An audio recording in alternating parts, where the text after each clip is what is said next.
Hello बच्चों, स्वागत है हमारे ग्रुप चैनल फिजिक्स विद के उत्तम में। और आज हम लोग 11th क्लास की फिजिक्स में गति के नियम का लेक्चर नंबर 16 पढ़ने जा रहे हैं। और आज हम लोग पढ़ेंगे कि जब किसी डोरी के एक सिरे से किसी पिंड को बांध करके क्षैतिज वृत्त में घुमाया जाए तो उसका आवर्तकाल कितना होगा। ठीक है ना, पिंड को एक चक्कर लगाने में कितना समय लगेगा, कैसे पिंड को बांधना है।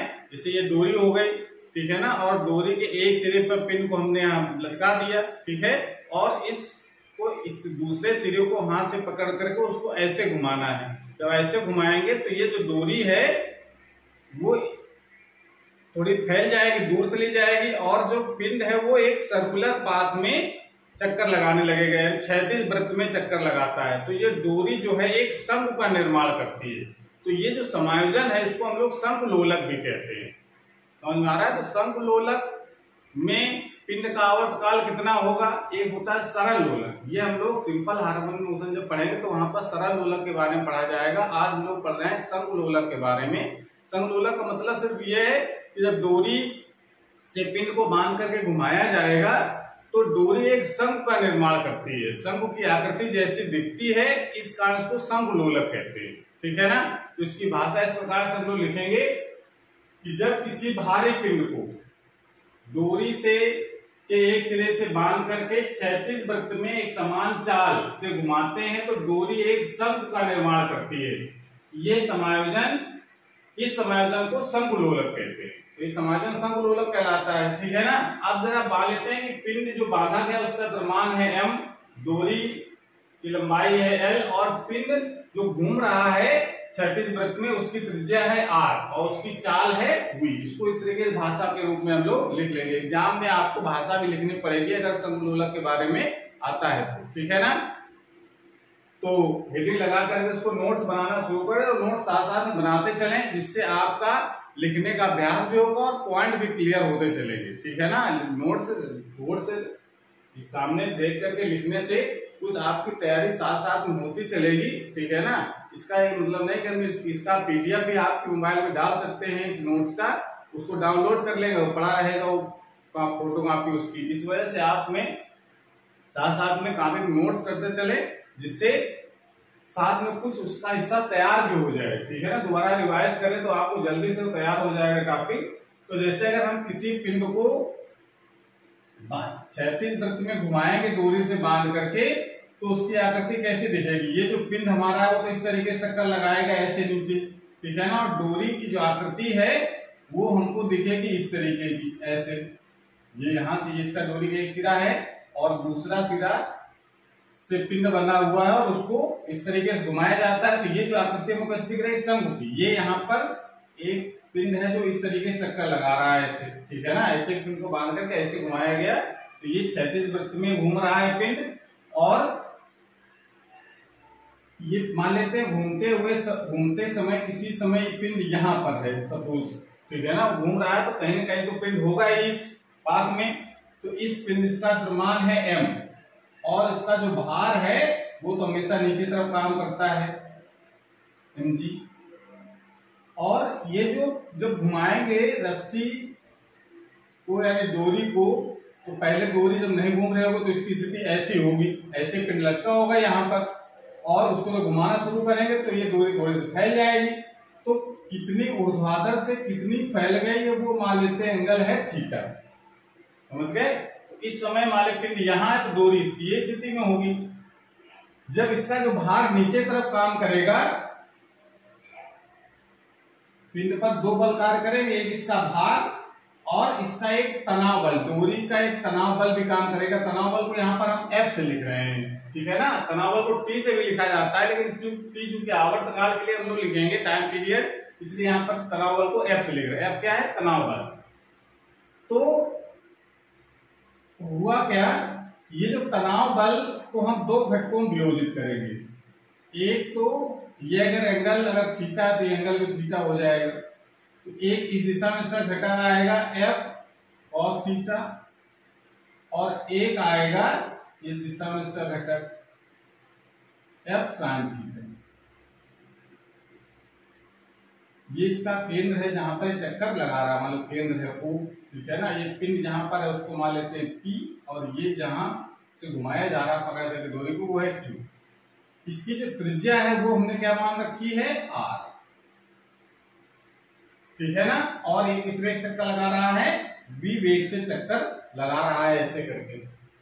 अब जरा इस पे ध्यान दो, ये जो F cos थीटा है, तो F cos क्या है, इस तनाव बल का जो ऊर्ध्वाधर जो घटक है F cos थीटा, ये इसके भार को संतुलित कर रहा है, और जो F sin थीटा जो घटक है वो केंद्र की ओर लगा है, और जो बल केंद्र की ओर लगता है वही अभिकेंद्र बल प्रदान करता है इस वृत्तीय पथ पर घूमने के लिए, जो वृत्तीय पथ बिना अभिकेंद्र बल के संभव नहीं, ये हम लोग पढ़ चुके हैं। तो इसका मतलब है कि आप लिख सकते हैं यहाँ पर, इसको जरा क्वेश्चन कैसे बनाएंगे, पिंड पर कार्य करने वाले तनाव बल F का घटक F cos थीटा पिंड के भार को संतुलित करता है तथा घटक F sin थीटा पिंड को क्षैतिज वृत्त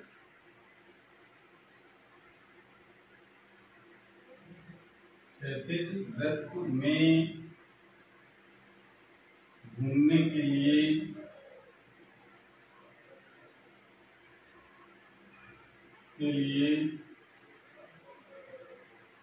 आवश्यक अभिकेंद्र बल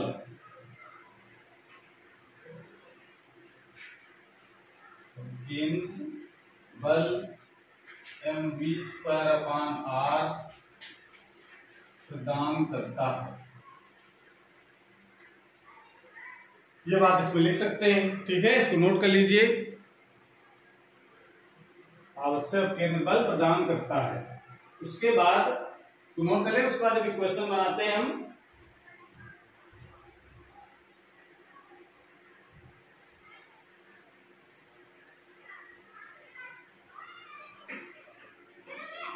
तो इक्वेशन क्या बन जाएगा, देखिए इसमें हम लिख सकते हैं F cos थीटा, ये भार को संतुलित करता है, इसको इक्वेशन पर डाल लेंगे फर्स्ट, और F sin थीटा ये आवश्यक केंद्र प्रदान करता है, तो mv²/r ये क्वेश्चन में डाल लेंगे सेकंड।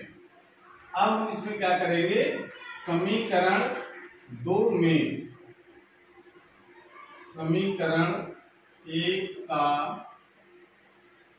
भाग देने पर, तो भाग दे देंगे तो F sin theta upon F cos theta equal to mv²/r into mg।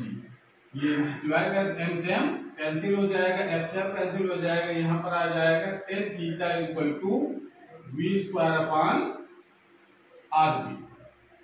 यहां से v का मान हम लोग निकालेंगे तो v इक्वल टू हो जाएगा अंडर रूट, क्रॉस मल्टीप्लाई करेंगे तो rg tan थीटा, इसको आप क्वेश्चन डाल लेंगे थर्ड। चलिए नोट करें इसको, इतना ये हमने वेग निकाल लिया, कितने वेग से चक्कर लगा रहा है ये, ठीक है। उसके बाद अब हम लोग देखें कि इसका हमको ज्ञान क्या करना था, इस पिंड को एक चक्कर लगाने में कितना समय लगेगा, ये हम ज्ञान करेंगे। तो आवर्तकाल क्या हो जाएगा पिंड का, पिंड का आवर्तकाल का मतलब एक चक्कर लगाने में लगा समय, तो आवर्तकाल t इक्वल टू समय बराबर क्या होता है, दूरी बटे 4, दूरी कितनी चलेगी एक चक्कर लगाने में, पूरी परिधि के बराबर। तो फार्मूला हम लोग क्या लिखेंगे, परिधि बटे 4, दूरी बटे 4, परिधि क्या दूरी है एक चक्कर लगाने में चली गई दूरी, तो इसको फार्मूला के रूप में क्या लिखेंगे हम लोग, उसको नोट कर लें पहले। टी का आवर्तकाल T इक्वल टू परिधि बटे 4। ओके, मैथमेटिकल पार्ट है, इसको आप समझ करके तैयार करेंगे। तो T इक्वल टू परिधि कितनी होगी इसकी, 2 पाई r। परिधि तो इसकी 2 पाई r के बराबर होगी ना, त्रिज्या इसकी r है, बटे वेग कितना माना हमने, v। ये जरा v की वैल्यू, यानी समीकरण 3 से v का मान रखने पर, तो v का मान रख देंगे तो t इक्वल टू कितना हो जाएगा, 2 पाई r अपान, और ये हो जाएगा under root r g tan theta. ये लिख सकते हैं हम लोग। या थोड़ा सा और अगर सिंप्लीफाई करते हैं तो ये r से इसका एक r कैंसिल हो जाएगा, यहाँ पर क्या बचेगा, अंडर रूट r। तो इसको और सॉल्व करें तो इसको लिख सकते हैं हम लोग अंडर रूट r अपान जी टेन थीटा। ठीक है ना, इसको आप क्वेश्चन डाल लेंगे 4 नंबर। यहां तक पहुंच गए। उसके बाद अब जरा फिर ध्यान दो थोड़ा सा, यहां पर हमको r का मान निकालना है कि इसकी त्रिज्या कितनी होगी l के टर्म में, जो इसकी लंबाई है डोरी की l, उस लंबाई के पदों में त्रिज्या का मान कितना होगा। तो जरा इस त्रिभुज पर ध्यान दो, ये त्रिज्या पूरी हमारी क्या कहलाएगी, r होगी, ये भी r होगी, यहां से आता OP। तो यहां पर देख सकते हैं त्रिभुज OPQ से हमको निकालना क्या है, इसमें ये एंगल पता है थीटा, ठीक है ना, ये अनुमान रखा है, और ये त्रिज्या पता है r, ये लंबाई पता है l। तो साइन थीटा बराबर लगाएंगे इसमें, साइन थीटा बराबर लंब बटे कर्ण, तो लंब कितना हो जाएगा OP, कर्ण कितना होगा PQ। समझ आ रहा है। तो यहां से हम लोग साइन थीटा बराबर लिख सकते हैं, ओपी का मान कितना है r के बराबर, और पीक्यू कितना है l के बराबर। तो यहां से r इक्वल टू कितना हो जाएगा, l साइन थीटा।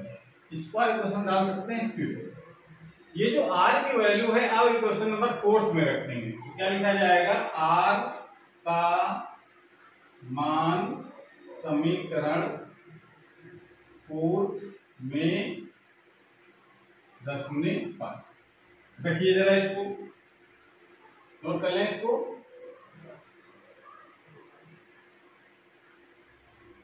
तो समीकरण 4 में रखेंगे तो 4 हमारे पास है क्या, t इक्वल टू 2 पाई, ठीक है, और r इसे क्या रखेंगे हम लोग, l साइन थीटा अपान जी टेन थीटा।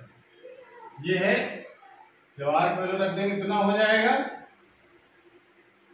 इसको अब सॉल्व करें आगे, तो t इक्वल टू हो जाएगा 2 pi under root l sine theta upon G, और इसको साइन कॉस में चेंज कर लेते हैं इनको, तो sine theta upon cos theta, तो कॉस थीटा चला जाएगा ऊपर, साइन थीटा से साइन थीटा कैंसिल हो जाएगा, t इक्वल टू बचेगा 2 pi under root l cos theta upon G. ये फार्मूला हो जाएगा, ये इसका आवर्तकाल का फार्मूला है, t equal to 2 pi under root l cos theta upon G. ये आवर्तकाल का फार्मूला निकल कर आएगा। पिन को एक चक्कर लगाने में कितना समय लगेगा, उसको नोट कर लें। और आज क्लास हमारी पर समाप्त होती है। अगर ये वीडियो अच्छा लगा हो तो उसको लाइक करें, अपने दोस्तों को शेयर करें, और चैनल अभी तक सब्सक्राइब नहीं किया तो चैनल को सब्सक्राइब करें, इससे नए जो वीडियो अपलोड हो उसकी नोटिफिकेशन आपके पास सबसे पहले पहुंच जाए। पढ़ाई करते रहिए। Thank you.